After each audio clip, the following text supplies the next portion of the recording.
Bir önceki hastamızda da horlama ve uyku apnesi vardı. Body mass index yani boy kilo oranı sizinkine yakın.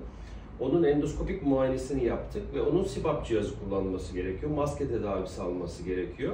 Onun tedavisini o şekilde planladık. Şimdi ben hep şeyi anlatmaya çalışıyorum. Bu hastalıkta tedavi kişiye özgüdür. Herkesin cerrahisi, tedavisi, kullanılması gereken ilaçlar herkesin kendine özgüdür. Şimdi sizin muayenenizi yaptığımızda ne gördük? Mallampati indeksi dediğimiz indeks iyi. Açın bakalım ağzınızı. Abi, hastamız kilolu olmasına rağmen damak yapısı gözüküyor.